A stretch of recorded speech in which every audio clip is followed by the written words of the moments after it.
Assalamualaikum warahmatullahi wabarakatuh. Baiklah, di sini saya akan menjelaskan fungsi dari alat yang ada di lab dan alat-alat instrumen pengukur. Yang pertama ada beaker glass. Nah, fungsi dari beaker glass yang pertama yaitu untuk menampung, menyimpan, dan membuat larutan baru. Yang kedua, untuk memanaskan bahan dengan hot plate. Yang ketiga, digunakan sebagai tempat mencampur, memanaskan cairan, mereaksikan bahan, dan membawa sampel cair atau padat. Yang keempat, sebagai penampung cairan titrasi dan filtrat hasil penyaring.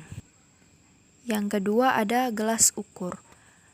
Fungsi gelas ukur adalah sebagai alat untuk mengukur volume larutan atau cairan yang tidak membutuhkan ketelitian tinggi. Yang ketiga ada labu ukur. Nah, fungsi dari labu ukur yang pertama itu sebagai pengenceran larutan. Nah, yang kedua sebagai pembuatan larutan. Yang keempat ada pipet skala.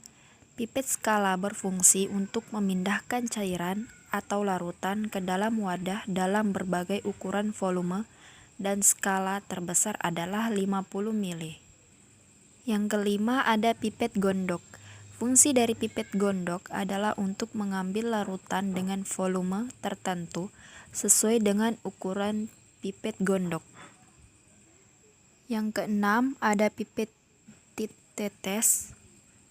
Fungsi dari pipet tetes untuk membantu memindahkan cairan dari wadah yang satu ke wadah yang lain dalam jumlah yang sangat kecil, yaitu setetes demi setetes. Yang ketujuh ada buret. Fungsi dari buret yaitu untuk mengukur volume zat cair dengan tepat. Yang kedelapan ada fungsi dari labu Erlenmeyer. Fungsi yang pertama untuk mengukur dan menampung bahan-bahan analisa. Yang kedua, untuk menampung zat kimia, baik yang berbentuk padat maupun cair. Yang ketiga, untuk mencampur bahan-bahan komposisi media. Yang keempat, sebagai tempat kultivasi mikroba dalam kultur cair. Yang kelima, sebagai tempat untuk melakukan titrasi bahan. Yang kesembilan ada bola hisap, berfungsi untuk menghisap larutan yang akan diukur.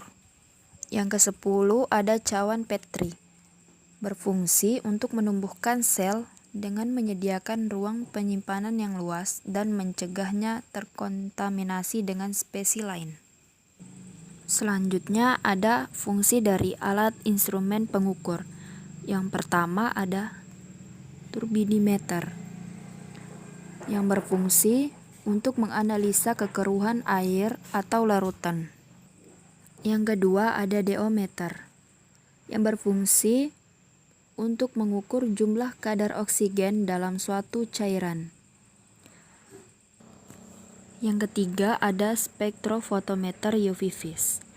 Alat ini menggunakan dua buah sumber cahaya yang berbeda, yaitu sumber cahaya UV dan sumber cahaya visible.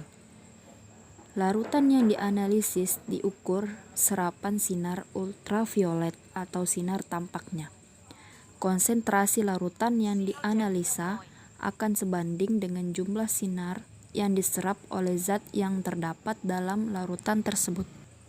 Yang terakhir ada spektrofotometer serapan atom, yang berfungsi untuk menentukan kadar konsentrasi dari unsur metalik untuk kepentingan medis dalam pemeliharaan kesehatan, seperti kalsium, magnesium, tembaga, seng, dan besi.